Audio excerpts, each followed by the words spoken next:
कबीर साहब ने कहा प्रेम पाठ का चोलना पहिर कबीरू नाच, पानी दीनो तास को जो तनमन बोले सांझ। कबीर साहब ने कहा प्रेम का कपड़ा पहन करके नाचो। नाचने का मतलब हाथ फैला करके ढोल धमाका के साथ, वो बात नहीं है। नाचने का मतलब है सब काम प्रेम पूर्वक करो। देखो गाय आंगन में सब गऊ सब बंधी है और बछड़े हैं और एक दूसरे को प्रेम से, कितना उनके पास हाथ तो है नहीं, जो कुछ है मुंह है, तो मुंह से उसको सहलाते हैं, एक दूसरे को चाटते हैं, एक प्रेम का इजहार करते हैं। और आप जाते हैं तो उनके सिर पर थोड़ा हाथ रख देते हैं तो कितनी प्रसन्नता होती है। सब प्यार के भूखे हैं, प्यार सबको चाहिए, एक हमदर्दी चाहिए। कोई इंसान रो रहा है, कोई मुसीबत में है, आप हमदर्दी थोड़ा दिखा दीजिए तो वो आपका हो जाएगा। दुनिया में हमदर्दी की ज्यादा आवश्यकता है और कष्ट देने वाले भी बहुत लोग हैं, लेकिन हमदर्दी देने वाले भी बहुत लोग हैं। जो हमदर्दी देता है उसी को ही कहते हैं ईश्वर मिलता है, उसी को प्रेम मिलता है। और ऐसे प्रेम में जीवन जीने वाले जो भक्त हैं, संत हैं, वही उन्नति की पथ पर आगे बढ़ते हैं, अपना कल्याण करते हैं और दूसरे का भी कल्याण करते हैं। जो अपना कल्याण नहीं करेगा वो दूसरे का क्या कल्याण करेगा? जो अपना शांत नहीं है, अपना सुकून नहीं है, अपने शांति स्थिति उनकी नहीं है, तो दूसरे को शांति क्या देंगे? कहते हैं एक गृहस्थ महंत थे, तो उनसे मिलने के लिए उनके भक्त यहाँ आए। हमारे कबीर पंथ में ही कई परंपराएं चलती हैं, तो उसमें गृहस्थ परंपरा के भी संत होते हैं, महंत होते हैं, एक विरक्त परंपरा वाले होते हैं। विरक्त परंपरा में उनके गृहस्थी नहीं चलती है, उनका बेटा बेटी नहीं होता है, वो सन्यासी होते हैं, शादी ब्याह किए ही नहीं है, वो समाज को समर्पित हो गए। लेकिन एक परंपरा ऐसी भी है जो गृहस्थ होते हैं, उनके परिवार होते हैं। तो ऐसे एक महंत थे, तो उनके शिष्य उनसे मिलने के लिए पहुंचे, तो संयोग से उनका बेटा मर गया था। तो भक्त लोग कहे गुरु जी को दर्शन करना है, गुरु जी से मिलना है। तो कहे गुरु जी समय नहीं मिल सकते। अरे भाई हम लोग बहुत दूर से आए, 100 किलोमीटर से, दर्शन करना जरूर है। कहे भैया दर्शन नहीं देते क्यों, क्या बात है? कहे कि इस समय गुरु जी पुत्र शोक से पीड़ित हैं, पुत्र शोक से पीड़ित हैं, इसलिए नहीं मिल सकते। तो भक्त लोग भी तो भाई समझदार तो सब लोग होते हैं। कहे जो स्वयं शोक से पीड़ित है तो हमारी शोक को क्या हरेंगे? हम शोक पीड़ित हैं तो हमारे शोक को कैसे हरेंगे? क्योंकि गुरु जी स्वयं शोक पीड़ित हैं। भाई कीचड़ से कीचड़ नहीं धुलता है, साफ पानी से धुलता है। कीचड़ धोने के लिए साफ पानी चाहिए, गंदा पानी नहीं चाहिए। तो सब लोग वापस आके कहे ऐसे गुरु की हमको जरूरत नहीं है, हमको तो ऐसा गुरु चाहिए जो हमको शोक से दूर करे, शोक से ऊपर उठाए। जो भी हम लोग वंदना किए, पारक प्रकाशी योग है गुरुदेव आप कबीर है। हे गुरुदेव, आप पारक का प्रकाश करने वाले हो। पारक का मतलब ज्ञान, ज्ञान का प्रकाश करने वाले हैं। और किसकी उपासना करनी चाहिए, किसकी वंदना करनी चाहिए? अंत में सदगुरु विशाल साहब ने कहा है, अज्ञान को जो हान कर वही बंद मन मानता। जो हमारे अज्ञान को दूर कर दे, जो हमारे अज्ञान रूपी रात को दूर कर दे, वही हमारा बंद नहीं है। उसी की हम सेवा करेंगे, उसी की उपासना करेंगे, उसी की पूजा करेंगे, क्योंकि वही हमारे भ्रम को दूर करने वाले हैं। संसार में भ्रम की कमी नहीं है, बहुत कमियां हैं। बहुत लोग भ्रांति में भटक रहे हैं। जादू टोना अंतर मंत्र जंतर टोही कामर, ये छत्तीसगढ़ में तो टोही यही पैदाइश से समझता हूँ, और कोई जगह नहीं जानता तो टोनी वहाँ नाम की कोई चीज होती है, दूसरे नाम से होते होंगे। लेकिन छत्तीसगढ़ में ये टोनी का भ्रम बहुत है। कई साल पहले मैंने सुना था, और इलाहाबाद से छपने वाली पत्रिका पारक प्रकाश में छपा था कि एक महिला को टोनी मान करके उसको जिंदा गाड़ दिया गया। टोनी मान करके उसको निर्वस्त्र करके गांव में घुमा करके और ले जा करके जमीन गड्ढा खोद करके, बच्चों थोड़ा शांत रहा, मान करके उसको जमीन में जिंदा गाड़ दिया। बताइए टूणी नाम की कोई ये भ्रांति नहीं तो क्या है, बहुत भ्रांतियां है। जादू टोना टामर और ग्रह लगन मुहूर्त बहुत और उसके लिए ओझा सोखा वैगा सबका धंधा चलता है, सबका धंधा चलता है। गुरुदेव जी कहते थे कि मैं पिछले 54 वर्षों से यहाँ पर छत्तीसगढ़ आता रहा हूँ। सन 54 से शायद आना चालू किए। 53 में गुरुदेव जी का साधु वेश हुआ और 54 में बुरहानपुर पढ़ने के लिए गए बीजेक इत्यादि, और वहां से लौट करके आए। तो सन 54 से लेकर के लगातार छत्तीसगढ़ आते थे। 5-5 महीना 6-6 महीना 7-7 महीना यहाँ रहते थे। तो गुरुदेव जी भ्रांति विहीन समाज की रचना चाहते थे और किसी प्रकार का भ्रम जादू टोना अंतर मंत्र जंतर ओझा सोखा से दूर हो समाज। तो यहाँ तो बड़ा बोलबाला। एक बार बस्तर क्षेत्र में गए तो एक बैगा भी सुनने के लिए आया था। बड़े बड़े बाल उसके, थोड़ा बैगा लोग कैसा होता है, बड़ा बड़ा बाल रखेंगे, कुछ रखेंगे, थोड़ा विचित्र दिखना चाहिए। तो गांव वाले भक्तों ने परिचय दे के साहब ये बड़े बैगा हैं, बड़े बैगा हैं। तो गुरु जी कहा अच्छा बताओ महाराज बैगा कि क्या तुम करते हो? तो मैं कुछ नहीं जानता सरकार। ऐसे हाँ मतलब एकदम लगता है कि मेरे से बड़ा बैगा आ गया है। तो उनको हाथ जोड़ के कांपने लगा, मैं कुछ नहीं जानू महाराज, मैं कुछ नहीं जानू ऐसा। लेकिन जो लोग भ्रांति में रहते हैं वो ओझा को बैगा को सोखा को ये फुकाएंगे वो फुकाएंगे, तमाम प्रकार के उलझन। और उसमें लोग कोई ठीक होता है तो कोई कुछ होता है। ये भ्रांति दूर होना जरूरी है। ये पारखी संतों ने इसके लिए काम किया। उन पारखी संतों को बहुत बहुत नमन है जिन्होंने जादू टोना अंतर मंत्र जंतर को ये खदेड़ा है। कुछ नहीं, लेकिन मन में जो बात बैठ जाती जल्दी से खत्म नहीं होती है। ये बड़ी विचित्र बात है। मन में एक बार जो बैठ गई वो जल्दी से दूर नहीं होती है। जो मन की बात है, बाहर द्रव्य नहीं है तो द्रव्य की बात को द्रव्य से काटा जाएगा। जैसे सांप का जहर, किसी ने कोई सांप काट लिया तो सांप काटा तो उसका जहर होता है। तो जहर झाड़ फूंक से नहीं दूर होगा, किससे दूर होगा? दवाई से, क्योंकि दवाई भी द्रव्य है और जहर भी द्रव्य है।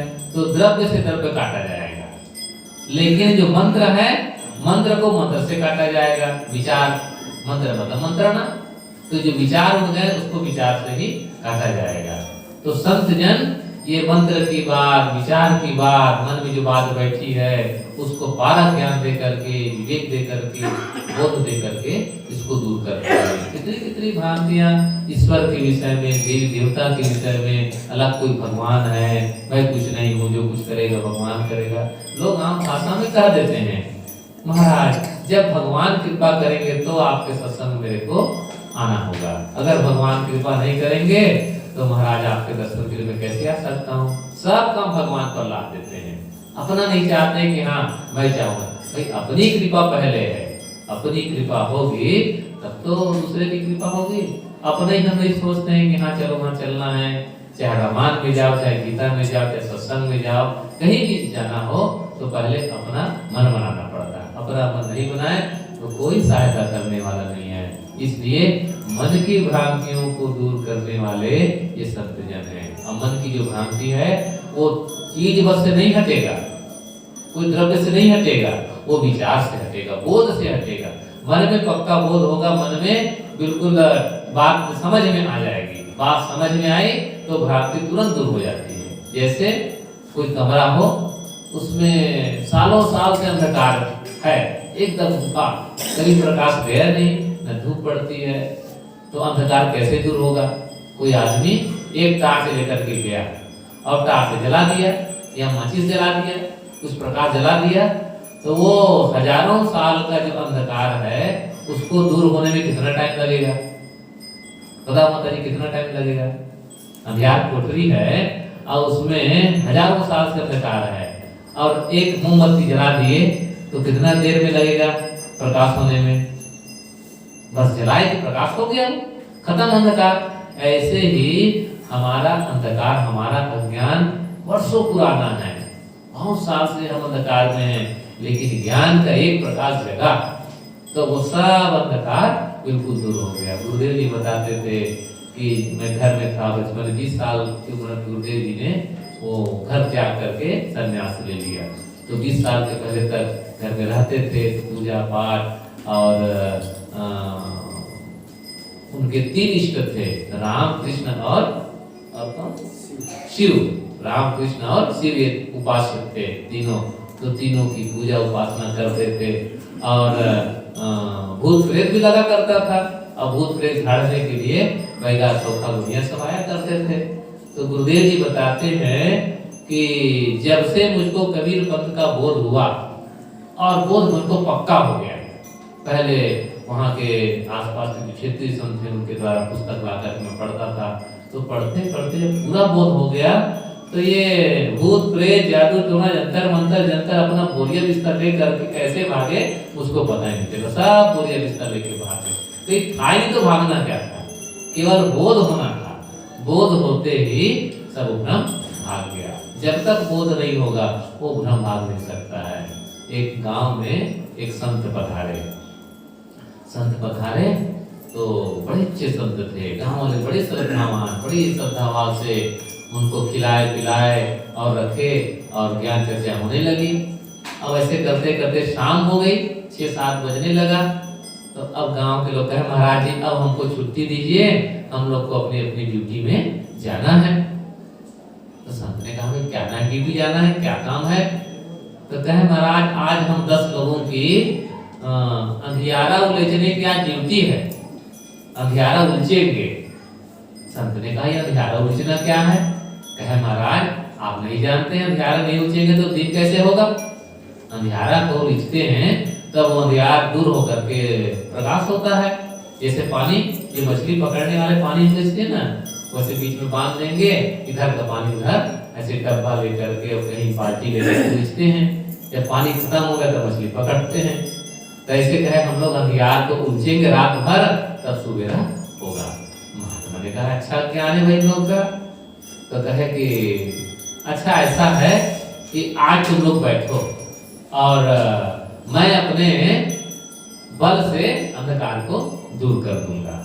तो सोचे भी महात्मा पहुंचे हुए तो कौन जाने दूर कर दें, लेकिन आधा डर आधा बल से बैठे रहे। 10-12 बज गया रात के। तो कहे अच्छा जाओ सब लोग अब खाओ पियो सो, और इसकी चिंता मत करो मैं अकेले उलझ दूंगा।